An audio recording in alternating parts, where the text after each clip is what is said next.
지난 시간부터 우리 주 예수 그리스도께서 가르쳐 주신 주기도문을 살펴봅니다. 우리 주님께서는 이 땅에 머무시는 동안 철저히 기도의 사람으로 사셨습니다. 이 사실은 이 땅을 살아가는 그리스도인들 역시 기도 없이는 살 수 없다는 참 증거입니다. 무엇보다 바울이 로마 교회에 준 교훈대로 열심을 품고 주를 섬기기 원한다면 절대로 기도를 소홀히 하거나 게을리 할 수가 없습니다. 이것이 변치 않는 사실이기에 그리스도께서는 기도를 가르쳐 주신 것이죠. 유혹과 시험이 많은 세상 속에서 하나님의 자녀라는 정체성을 지키며 온전한 삶을 살기 위해서는 당연히 기도가 중요하기에 어떻게 바르게 기도해야 하는지를 우리 주님께서 알려주신 것입니다. 그런즉 그리스도인들은 이 주기도문을 통해 기도를 배워야 합니다. 그래서 이 주기도문과 관련해 웨스터민스터 대의원리 문답 187문에 이런 진술이 있습니다. 이렇게 물어요. 주기도문은 어떻게 사용하여야 할 것인가? 답변이 이렇습니다. 주기도문은 우리가 본을 따라야 할 기도를 위한 하나의 지침이자 표본으로 사용될 뿐만 아니라 우리 자신의 실제적인 기도로도 사용할 수 있으므로 이해, 믿음, 경건 등 기도의 의무를 바로 이행하는 데 필요한 다른 은혜를 가지고 해야 한다. 지금 대의원리 문답 187문의 문답이 우리에게 주기도문을 어떻게 사용해야 하는지에 대해 크게 두 가지로 설명한 것입니다. 우선 주기도문은 우리 자신의 실제적인 기도로도 사용할 수 있습니다. 그래서 아시는 것처럼 저희가 주일 오전 예배 때는 그렇지는 않지만 새벽 기도회나 수요 기도회나 기타 다른 모임 때 저희가 공적 예배에서 주기도문을 함께 암송하죠. 또는 개인적으로 기도하실 때요. 주기도문으로 실제로 기도하셔도 됩니다. 물론 이때 이방인이 주문을 외우는 것처럼 사용하시면 안 돼요. 오직 진실한 마음으로 이 주기도문의 모든 내용을 우리 모두의 진실한 간구로 실제로 하나님께 아뢰는 거죠. 그래서 실제로 주기도문으로 기도하실 수 있는 거예요. 동시에 주기도문은 우리의 기도를 바로잡기 위한 중요한 지침이자 표본입니다. 즉 우리는 주기도문을 통해 도대체 무슨 내용으로 기도해야 하는지를 배울 수 있는 거예요. 지난 첫 시간에 저랑 뭘 살펴보셨냐면 유대인들이 사람에게 보이려고 기도하는 것을 우리 주님이 책망한 것을 살펴보셨잖아요. 실제로 그리스도의 비유에 보면 당시 바리새인들의 허영 또는 외식이 굉장히 잘 드러나요. 그래서 누가복음 18장에 이런 말씀이 있죠.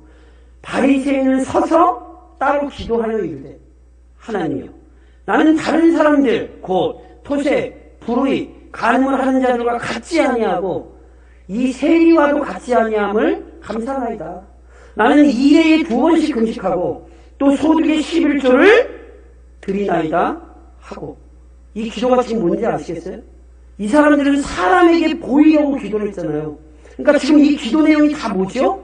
자기 자랑이에요. 자기 자랑. 남들 들을 때 나 이런 사람이야. 지금 기도 가지고 자기 자랑하고 있는 거라고요. 그러니 당연히 기도의 내용이 잘못되었고 기도가 아닌 것이죠. 그런즉 이러한 오류에 빠지지 않도록 주기도문을 통해 기도의 내용, 뭘 도대체 기도해야 하는가를 배우셔야 하거든요. 그래서 이런 관점에서 저랑 이제 주기도문을 살펴보시는데 우선 오늘은 어떤 내용이냐면 주기도문이 크게 세 부분으로 구분할 수 있어요. 크게 세 부분으로 구분하는데 첫 번째 부분은 선 또는 부름이라 일컬어요. 하늘에 계신 우리 아버지요. 이렇게 하나님을 부르죠. 이게 첫 번째 부분이에요. 그리고 두 번째 부분에서 기도의 간구의 구체적인 내용들이 나와요. 그것을 어떤 학자는 6가지로 보기도 하고 어떤 학자는 7가지로 보기로 하거든요. 저랑 이제 나중에 또 그 내용을 살펴보실 거예요. 그리고 마지막 3번째 결론부로서 송영이라 부를 수 있는 부분이 있어요. 그러니까 이렇게 주기도문은 서론과 본론과 결론 부분으로 나눠지는 거죠. 그러면서 오늘은 저랑 첫 번째 부분인 서론, 선 또는 부름이라 일컫는 내용을 오늘 살펴보시는 거예요. 하늘에 계신 우리 아버지요. 그럼 이 선이 도대체 우리에게 어떤 의미를 가르치는가? 우선 기억하십시오. 참된 기도는 하나님과의 바른 관계에서부터 시작됩니다. 달리 표현하자면 참된 기도는 하나님을 아버지로 고백하는 신앙을 소유할 때 가능한 거예요. 지난 시간에 저랑 살펴보셨던 것처럼요. 기도는요. 절대로 사람 앞에 자신을 과시하는 방편이 아니에요. 기도는 살아계신 하나님과의 만남이요. 그분과 깊은 교제를 누리는 방편입니다. 우리의 기도를 아뢰는 대상은 오직 하나님이십니다. 그렇다면 보세요. 왜 하나님께서 우리의 기도에 귀를 기울이실까요? 그리스도께서 본문에서 그 이유를 밝히시는 거예요. 왜 하나님께서 우리의 기도에 귀를 기울이신가? 그분이 우리의 아버지이시기 때문에 그렇습니다. 우리말로는 번역이 되기를 하늘에 계신 우리 아버지 이렇게 되어 있지만 원문에 보면 원문에 제일 앞에 나오는 단어가요. 아버지예요. 아버지 이렇게 이 원문이 시작돼요. 즉 참된 기도는 하나님을 아버지라 부르는 관계에서만 가능한 거예요. 특별히 우리말로는 아버지 이렇게 번역이 됐지만 원문의 이 단어 파테르라는 단어는 어린아이들이 사용하는 아빠라는 단어예요. 실은 아버지, 아빠 다른 사람입니까? 같은 사람이죠. 그런데 무슨 차이예요? 아빠 이렇게 부르는 건 아주 친밀하고 가까운 관계를 나타내는 표현인 거예요. 그래서요, 이 아빠라는 호칭 자체가요, 기도를 잘 안다고 자부하던 유대인들에게는요, 실은 충격이었습니다. 구약 성경에 보면 하나님을 아버지로 인식하는 구절들이 여러 있습니다. 대표적으로 출애굽기 4장에 보면 이런 말씀이 있어요. 하나님께서 모세에게 하시는 말씀이거든요. 너는 바로에게 가서 이르기를, 여호와의 말씀에 이스라엘은 내 아들, 내 장자라. 하나님께서 이스라엘을 뭐라고 부르세요? 내 아들, 내 장자. 그러니까 하나님은 누가 되시는 거예요? 아버지가 되시는 거죠. 이사야서 64장에도 이런 이사야의 고백이 있어요. 그러나 여호와여, 이제 주는 우리 아버지시니이다.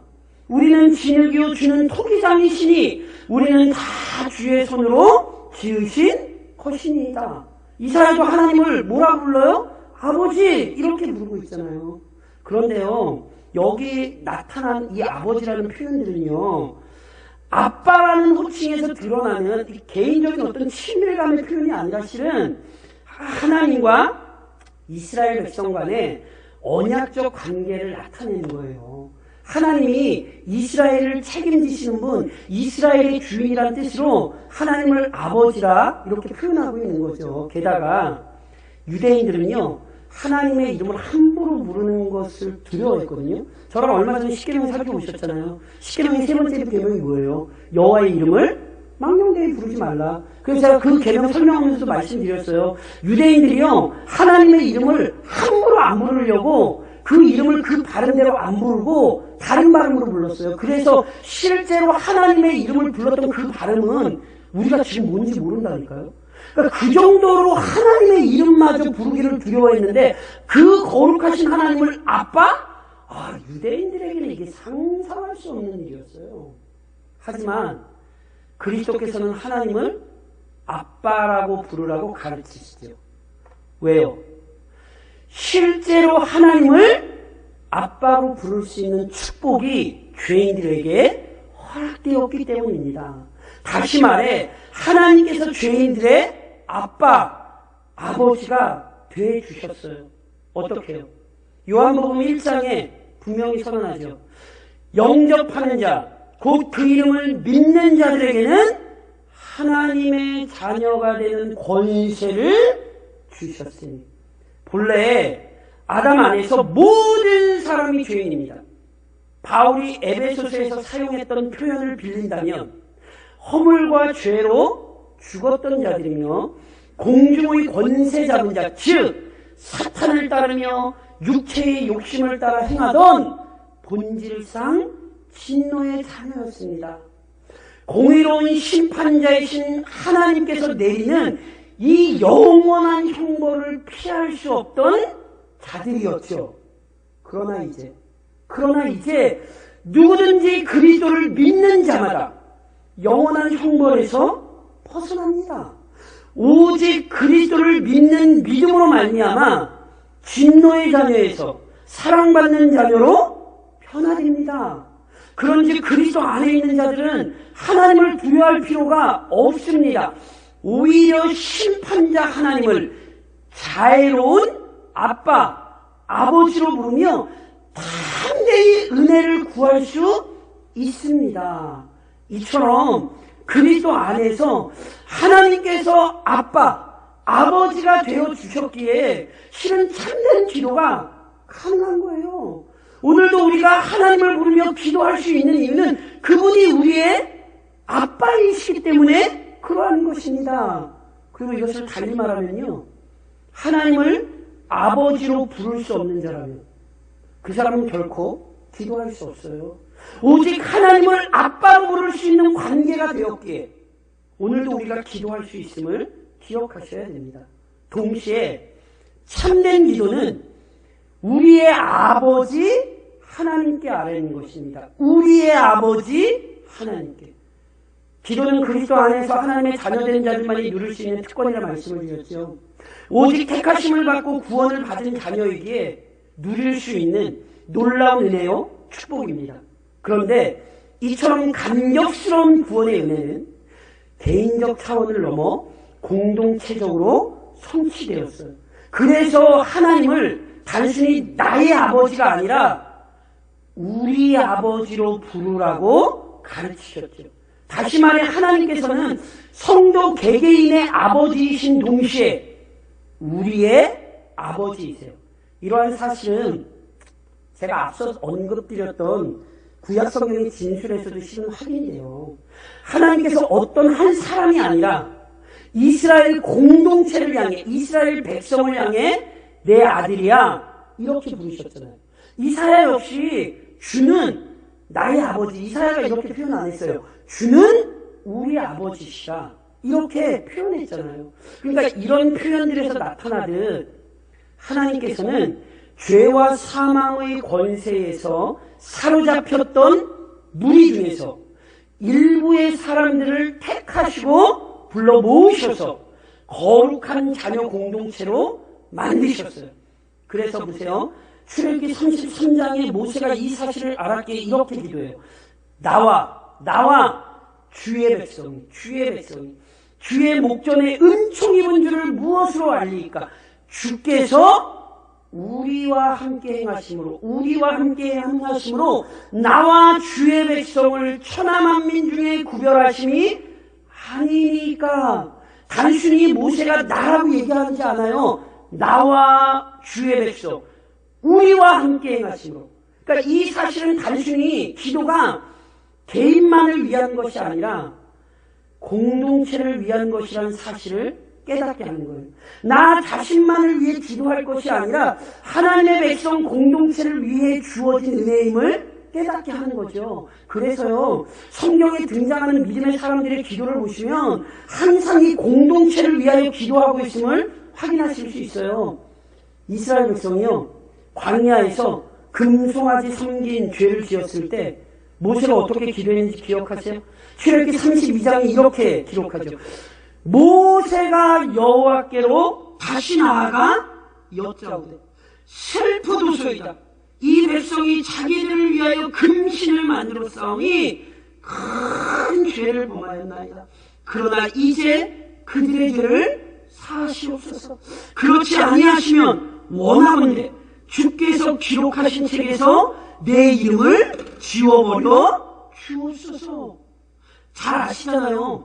모세는 금송아지 만들어서 안 섬겼어요. 모세는. 근데 모세는 시내산에서 하나님의 율법 받고 있었지. 그런데 모세가 뭐라고 기도해요?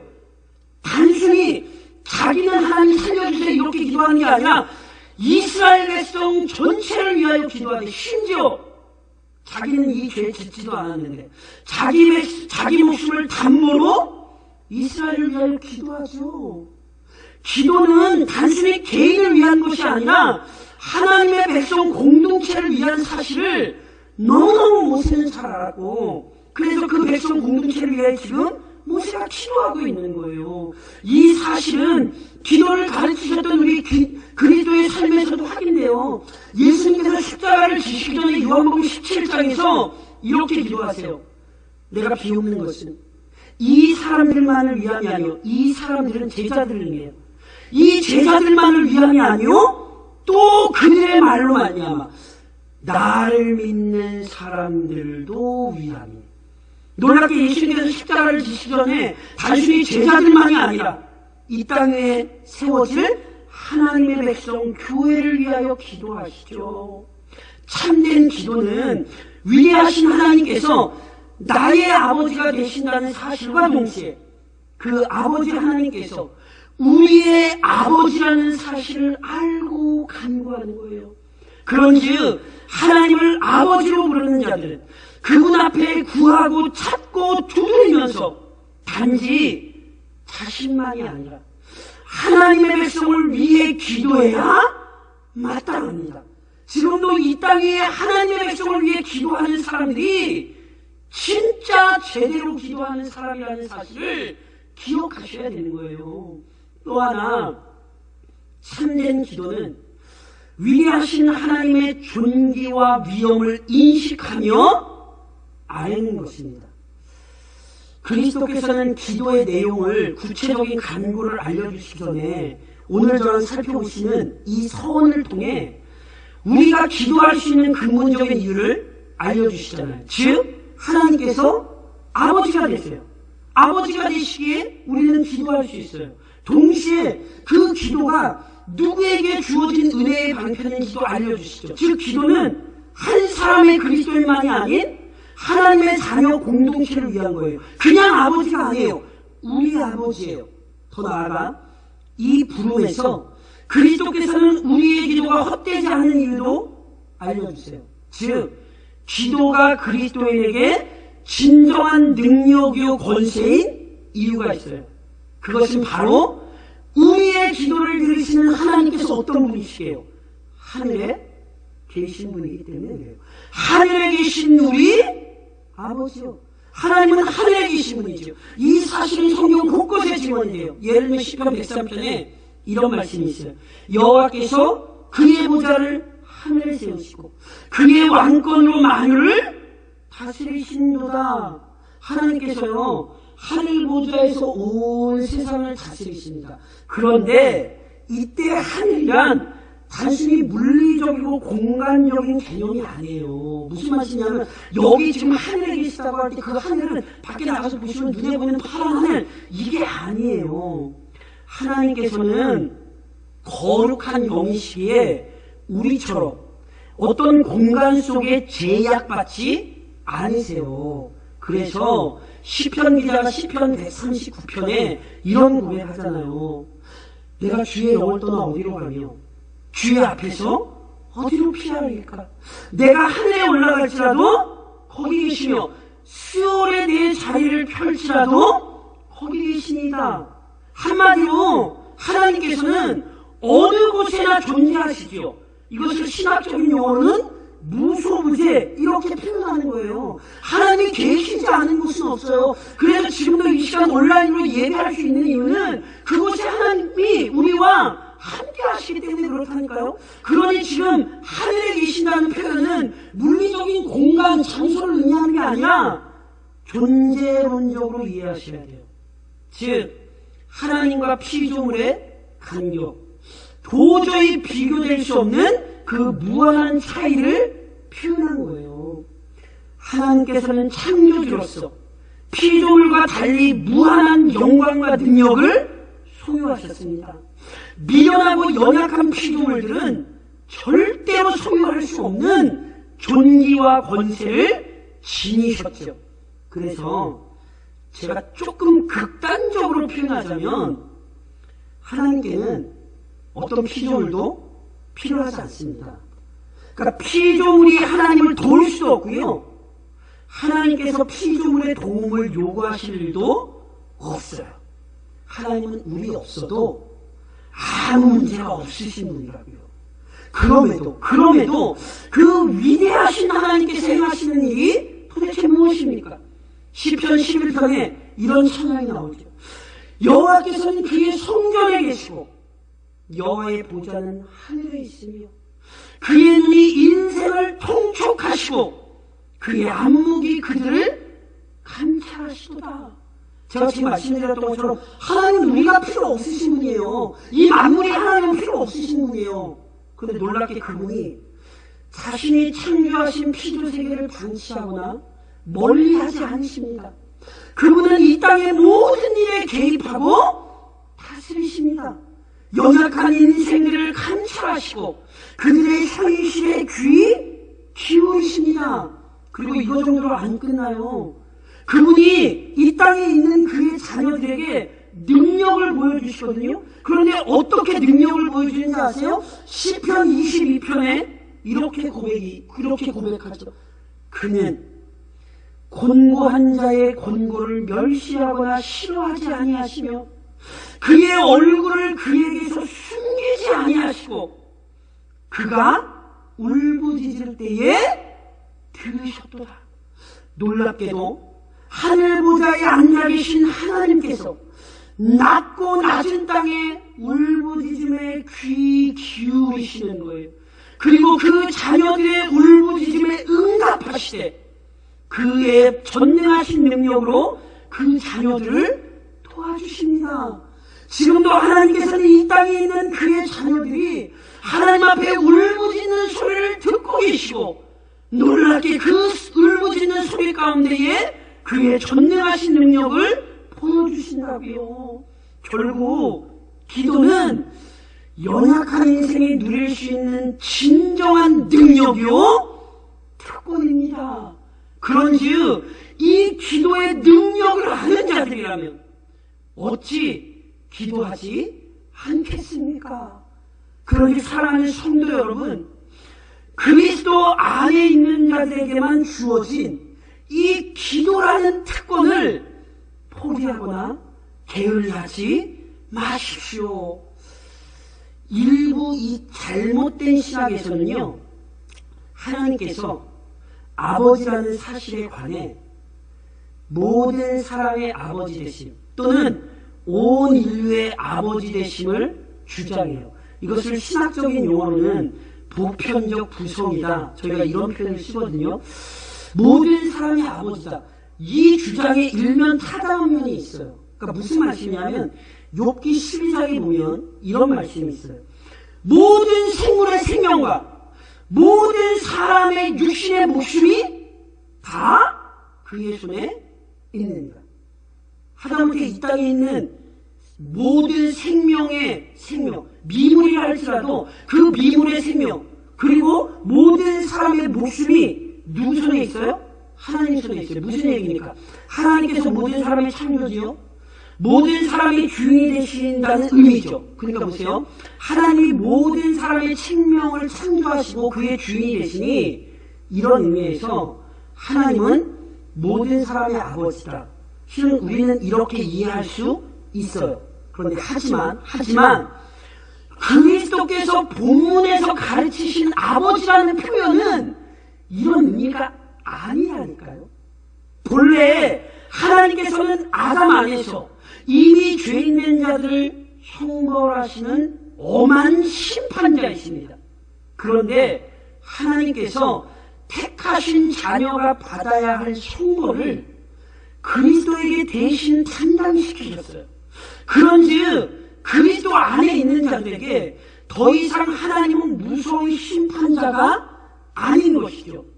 그리스도 안에서 하나님께서 심판자가 아닌 너무너무 친근한 아버지가 되어 주신 거예요. 본문에서 그리스도께서 가르치신 것은 이런 의미에서 아버지라는 거예요. 그러니까 특별한 의미의 아버지 되심과 아빠 되심을 의미하는 거예요. 그래서 부활하신 그리스도께서 하나님께로 올라가시기 전에 제자들이 요한복음 20장에서 이런 말씀 하신다니까요. 너는 내 형제들에게 가서 이르되 내가 내 아버지 곧 너희 아버지 내 하나님 곧 너희 하나님께로 올라간다 하라 하시니 무슨 얘기인지 아세요? 예수님의 아버지이시기에 예수님 안에서 우리의 아버지가 되어주셨다는 거예요. 그래서 예수님 안에 있지 않으면 하나님은 아빠가 될 수 없어요. 본문은 지금 보편적 의미의 아버지를 얘기하는 게 아니라 예수님 안에서의 특별한 관계로서의 아버지 되심을 의미하는 거예요. 다시 말씀드려서 기도란 오직 구원의 은혜를 받은 자들에게만 주어진 특권이라고요. 예수님을 믿지 않는 자들은 절대로 기도할 수 없다고요. 그러니 그리스도를 믿는 자들로서 하나님의 자녀로서 어찌 기도하지 않겠습니까? 그러니 사랑하는 성도 여러분 묻습니다. 혹시 기도의 삶을 잃어버리신 것 아닙니까? 큰 근심과 낭만과 걱정이 휩쓸려 다니다 정말로 믿음의 사람만이 할 수 있는 그 기도의 자리를 떠나 계신 것은 아니냔 말이에요. 우리는 이 기도의 자리로 돌아와야 합니다. 우리만이 할 수 있는 능력이요 특권이니 우리는 기도해야 합니다. 게다가 이 기도는 학문이나 가르침이 아니에요. 기도는 주어진 특권을 실제로 누리는 행위예요. 쉽게 말씀드리면 저는 지금 주기도문을 살펴보시는 이유는 그래 주기도문이 이런 내용이지 이러려고 살펴보시는 게 아니에요. 이 기도의 특권을 알고 기도하시라는 거예요. 머릿속에 주기도문의 내용만 넣는 것이 아니라 실제로 그리스도의 가르침대로 기도하십시오. 그리스도를 본받아 믿음의 선배들을 본받아 올 한해 열심을 품고 기도하십시오. 동시에 지금 이 땅 위에 고통받는 하나님의 백성 즉 교회를 위해 힘써 기도하십시오. 진정한 기도는 개인의 필요만이 아니라 하나님의 백성을 위한 은혜의 방편입니다. 그래서 믿음의 사람들은 언제나 하나님의 백성 공동체를 위해 기도했어요. 나 혼자 잘 먹고 잘 살겠다고 기도하는 게 아니라 하나님의 백성을 위해 때로 자신의 목숨을 담보로 기도했다고요. 지금 교회를 위한 기도가 너무 절실히 요구되죠. 코로나19 사태가 교회의 영적 권위를 지금 무너뜨리려 해요. 예배의 특권과 축복을 위협하고 있다고요. 많은 그리스도인을 영적 침체로 몰아넣고 있어요. 특별히 예배에 관한 부분에서 사랑하는 성도들이여 반드시 철저히 깨달으셔야 돼요.